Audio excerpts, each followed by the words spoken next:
बहुत पुराने समय की बात है। एक राज्य के राजा रानी बहुत दयालु थे। उस राजा के 7 बेटे और 1 बेटी थी जो खुशी-खुशी अपना जीवन बिता रहे थे। 7 भाई-बहनों में इकलौती छोटी बहन बहुत ही शांत स्वभाव की, आज्ञाकारी एवं संस्कारी थी। उनमें सबसे बड़े भाई का विवाह हो चुका था। सातों भाइयों में सबसे छोटे भाई के दिल में अपनी इकलौती बहन के लिए बड़ा प्यार एवं लगाव था।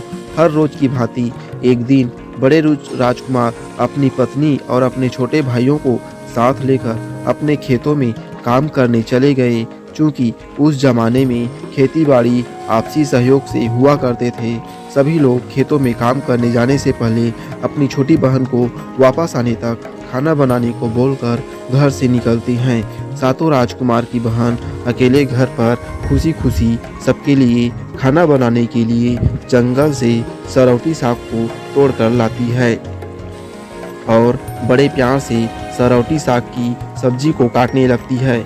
इसी दौरान वह अपनी उंगली भी काट बैठती है और रक्त की एक तेज धार निकलने लगती है, जिससे उसका पूरा हाथ खून-खून हो जाता है। तब राजकुमारी सोचने लगती है कि क्या करूं?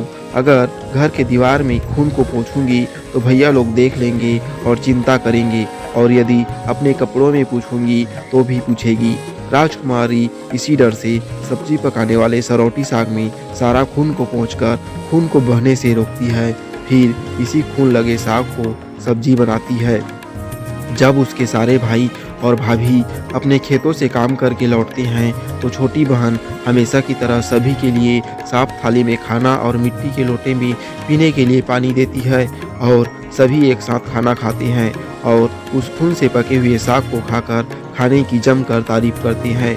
और वे सब अपनी बहन से पूछते हैं कि बहन, तुम्हारे द्वारा बनाया हुआ यह साग बहुत बार खाए हैं, परंतु आज की बनी सब्जी का स्वाद बहुत ही ज़्यादा अच्छा लगा। बताओ ना कैसे और क्या-क्या मिलाकर इतना स्वादिष्ट सब्जी बनाई हो? पहले तो राजकुमारी डर से सहम गई कि कहीं भाइयों को पता ना चल जाए कि मेरे हाथ की उँगली कट गई है। फिर वह थोड़ा सोचकर बोलती है कि कुछ नहीं भैया, जैसा हमेशा की तरह सब्जी पकाती हूँ वैसे ही तो बनाई हूँ। राजकुमारी अगले दिन सातों भाइयों के अनुरोध पर फिर से एक बार वही सरौटी साग की सब्जी बनाती है, परंतु भाइयों को पिछले दिन के जैसा स्वाद नहीं मिलता। फिर ऐसा ही अनुरोध 3-4 बार हुआ, लेकिन खून लगे साग का स्वाद उनके मन मस्तिष्क से नहीं उतर रहा था। असलियत जानने की जिज्ञासावश सातों भाई और भाभी ने उससे उस दिन के खाना बनाने का तरीका जानने का जिद करने लगे। मजबूरन राजकुमारी को उस दिन की सारी घटना बतानी पड़ी। सच्चाई मालूम होने पर पांचवा भाई तो बहुत ही लालची किस्म का था। उसने बाकी भाइयों से कहा कि बहन का खून इतना स्वादिष्ट लगा तो इसका मांस कितना स्वादिष्ट होगा। यह बोलकर सभी भाइयों के बीच चर्चा करने लगता है। सबसे छोटे भाई को छोड़कर बाकी भाइयों ने राजकुमारी को मारकर उसका मांस खाने को राजी हो गए। मांस खाने की सोचकर उन सभी के मुंह से लार टपकने लगता है। भाइयों के मन में स्वादिष्ट खाना खाने के लिए वे कितना लालची बन गए हैं, इसका आभास राजकुमारी को हो गया कि किस प्रकार उसके भाई उनकी मांस खाने की लालसा रखते हैं। एक दिन सातों भाई शिकार खेलने के बहाने राजकुमारी को लेकर घने जंगल में लेकर चले जाती हैं, जहां पूर्व से निर्मित 4 केंद्र के वृक्षों पर बने मचान के नीचे पहुंचते हैं, जिस पर अपनी बहन को यह झूठ बोलकर चढ़ने के लिए बोलते हैं कि इस मचान पर जंगली जानवर तुम पर हमला नहीं कर सकेंगे। इस प्रकार सातों भाई अपनी बहन को मचान पर बैठाकर अपना अपना धनुष बांध लेकर शिकार करने का ढोंग करके चले जाते हैं। तब राजकुमारी को पूरा आभास हो चुका था कि आज उसका आखिरी दिन है, लेकिन वह चाहती थी कि उनके भाइयों की इच्छा पूर्ण हो, इसलिए वह भी मचान में जाकर बैठ जाती है। फिर सभी भाई केंद्र के वृक्ष पर बने मचान से कुछ दूरी पर स्थित छोटा सा पहाड़ पर अपने अपने धनुष बाण के साथ पहुंचते हैं और एक चट्टान पर बारी बारी से अपने बाणों को तेज धार प्रदान करते हैं। उस पहाड़ में चट्टान के ऊपर सबसे पहले भाई बड़ा नेतृत्व को चट्टान में धार करता है और अपनी बहन पर धनुष से निशान लगकर तीर छोड़ता है। तभी राजकुमारी पूरी बातों को समझ जाती है कि भाइयों का क्या इरादा है और अपनी मातृभाषा में गीत गाने लगती है। कहीं मार बे दादा, छाती माँ नहीं मार बे दादा, छाती माँ नहीं मार बे दादा। फिर सभी भाई बारी बारी से अपने तीर के धार को तेज करते हैं और राजकुमारी पर निशाना लगाकर तीरों को छोड़ते हैं। छहों भाइयों का निशाना खाली जाता है और सातवां भाई जो सबसे छोटा था वह तीर चलाने से इनकार कर देता है, क्योंकि उसे अपनी छोटी बहन से बहुत लगाव था और सातों भाइयों में ये छोटा ही धनुष बाण चलाने में सबसे निपुण था। राजकुमारी जानती थी कि उनके सातों भाइयों में सबसे छोटा भाई बाकी भाइयों की तरह लालची नहीं है। छह भाइयों में छोटे भाई पर पूरा दबाव डालते हुए आदेश देती हैं कि अगर वह तीर नहीं चलाएगा तो बहन की तरह उसे भी मार देंगे। फिर छोटा राजकुमार उदास मन के साथ तीर को थोड़ा ही धार कर तीर को धीरे से छोड़ता है। राजकुमारी हर बार की तरह इस बार भी वही गीत गाती है, नहीं मार बे दादा, छाती पर नहीं मार बे दादा, छाती पर नहीं मार बे दादा। इतने में छोटे भाई का तीर सीधे राजकुमारी के सीने को भेद देता है और राजकुमारी की आत्मा शरीर से अलग हो जाती है और उसकी आत्मा उसी स्थान पर भटकने लगती है। तभी वह देखती है कि उसके शरीर का मांस खाने के लिए उसके भाई कैसे लालच करते हैं और सबसे छोटे राजकुमार को जबरदस्ती मार पीट कर उसके शरीर को काटने का आदेश देते हैं। बहन के मांस को पकाने के लिए बहुत सारी सूखी लकड़ी लाने के लिए छोटे राजकुमार को जंगल भेजा जाता है। छोटा भाई जंगल में खोज खोज कर ढेर सारा लकड़ी जमा करता है और सोचता है कि कैसे इतना सारा लकड़ी को ले जाऊंगा। दादा जो रस्सी दिए हैं वो भी 7 टुकड़ों में दिए हैं, उन्हें जोड़ने पर भी यह रस्सी इन लकड़ियों को नहीं बांध पाएगा। देर होने के डर से राजकुमार उदास होकर रोने लगता है और उसकी आंखों से आंसू धरती में गिरने लगता है। वह अपनी बहन को याद करके रो ही रहा था कि तभी एक नाग देवता वहां आते हैं और पूछते हैं कि क्यों रो रहे हो राजकुमार। वह इधर उधर देखता है किंतु कोई भी नजर नहीं आता है। फिर राजकुमार को नाग देवता दिखते हैं और राजकुमार नाग देवता को अपनी पूरी आप बीती सुनाते हैं। फिर नाग देवता उसे कहते हैं कि मैं लकड़ी में रस्सी की भांति लिपट जाता हूँ और तुम जैसे ही लकड़ी वहाँ रखोगे तो मैं धीरे से निकल जाऊँगा। और राजकुमार ऐसा ही करते हैं। सभी बड़े भाई यह देखकर चकित रह जाती हैं कि कैसे उनका छोटा भाई रस्सी के 7 टुकड़े होने के बावजूद भी जंगल से इतना सारी लकड़ी लेकर आता है। तत्पश्चात वे लोग अपने छोटे भाई को पानी लाने के लिए एक घड़ा में 7 छेद कर भेज देते हैं। छोटा राजकुमार पानी लाने के लिए पास के एक छोटा कुआं में जाता है और घड़े में पानी भरता है, परंतु उसमें छेद होने के कारण सारा पानी गिर जाता है और राजकुमार वहीं बैठकर सोच सोच कर रोने लगता है कि बिना पानी के वापस जाऊंगा तो बड़े भैया लोग मार पीट करेंगे।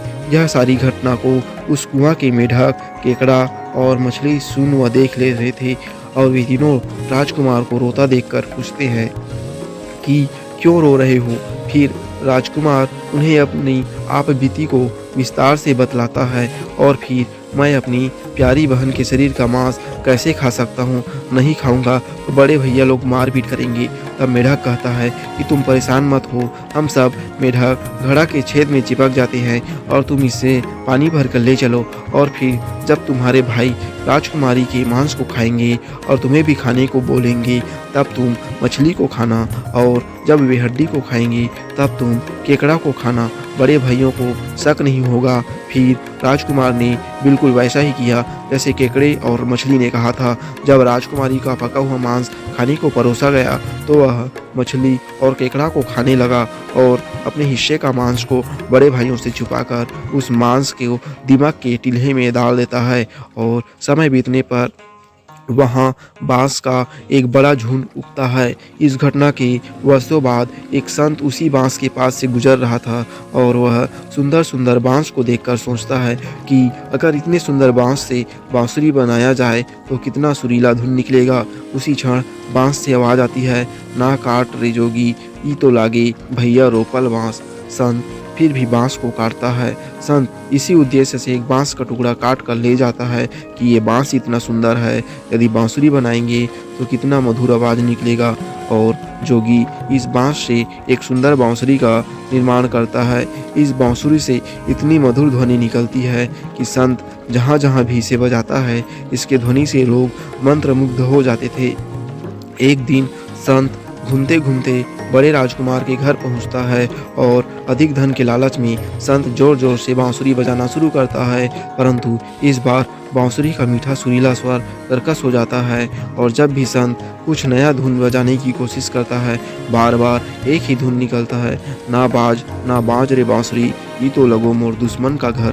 बार-बार यही धुन निकलने पर बड़ा राजकुमार मार पीट कर संत को अपने घर से भगा देता है। ऐसे ही घूमते-घूमते संत हर भाई के घर जाता है, लेकिन हर बार की भांति वही धुन ना बाज रे बांसुरी, ई तो लागे मोर दुश्मन का घर बजाता है। यह धुन सुन सारे भाई संत को डांट झपट कर भगा देते हैं। सबसे अंत में संत छोटे राजकुमार के घर पहुंचता है। छोटे भाई के घर के आंगन में प्रवेश करते ही बांसुरी खुद ही बजने लगता है।